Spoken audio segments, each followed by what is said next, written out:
नमस्कार, आप देख रहे हैं लुक स्मार्ट। तो चलिए रुक करते हैं आज की प्रमुख और बड़ी खबर पर। भाजपा की लिस्ट मोदी और राम लहर के नाम पर विश्वास से भरी है पार्टी। 51 में 24 मौजूदा सांसदों को दिया गया टिकट। उत्तर प्रदेश में प्रत्याशियों की पहली सूची में भाजपा ने राम लहर और मोदी की गारंटी के बूते आत्मविश्वास से लबरेज होने का संदेश दिया है। पार्टी ने 51 प्रत्याशियों में 44 मौजूदा सांसदों को टिकट देकर ये भी संदेश देने की कोशिश की है कि मोदी सरकार के खिलाफ कोई सत्ता विरोधी लहर नहीं है। करीब एक वर्ष पहले भाजपा ने जब लोकसभा चुनाव के लिए पहले दौर का सर्वे शुरू कराया था, तब सर्वे में पार्टी की 30 से 40% मौजूदा सांसदों की रिपोर्ट नकारात्मक आई थी।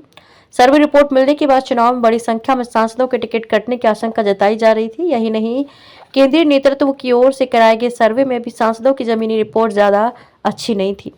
उसके बाद मध्य प्रदेश, राजस्थान, छत्तीसगढ़ सहित 5 राज्यों के चुनाव में प्रधानमंत्री नरेंद्र मोदी ने मोदी की गारंटी का नारा दिया। राशन से लेकर आवास, सड़क से सुरक्षा और रोजगार से इलाज तक मोदी की गारंटी के नाम पर उत्तर से दक्षिण तक और पूर्व से पश्चिम तक युवाओं, महिलाओं, किसानों और गरीबों को साधने का अभियान शुरू हुआ। 22 जनवरी को अयोध्या में श्री राम जन्मभूमि मंदिर में रामलला की प्राण प्रतिष्ठा से पूरे देश में राम लहर चली। उत्तर प्रदेश में तो खासतौर पर भाजपा के पक्ष में माहौल बनना शुरू हुआ। उधर आरएसएस, भाजपा और संघ के सभी अनुसांगिक संगठनों ने भी इस लहर को चुनाव तक बनाए रखने की योजना पर काम शुरू किया। पार्टी को तीसरे दौर के सर्वे में मोदी की गारंटी और राम लहर का घर घर तक आभास हो गया। इसी के बूते पार्टी ने 51 में से 44 मौजूदा सांसदों को प्रत्याशी बनाने और हारी हुई 4 सीटों में से 3 पर हारे हुए चेहरों पर ही दांव खेलने का जोखिम उठाया है।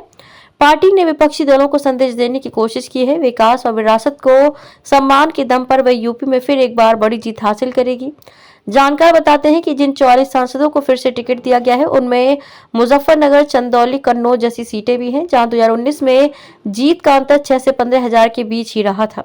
ये भी है विश्वास के आधार। भाजपा ने मोदी सरकार की विभिन्न योजनाओं के लाभार्थियों का बड़ा वोट बैंक तैयार किया है। पहली सूची में अगड़े, पिछड़े और दलितों की सभी प्रमुख जातियों को प्रतिनिधित्व देकर सामाजिक संतुलन भी बनाया है। भाजपा ने लोकसभा चुनाव से पहले सुबह सपा और रालोद से भी गठबंधन कर लिया। बसपा सुप्रीमो मायावती लोकसभा चुनाव अपने दम पर लड़ने की घोषणा कर चुकी है। खबरों में अब तक के लिए बस इतना ही। फिर होगी आपसे मुलाकात ऐसी किसी बड़ी और खास खबर के साथ। तब तक के लिए नमस्कार और देखते रहिए लुक स्मार्ट।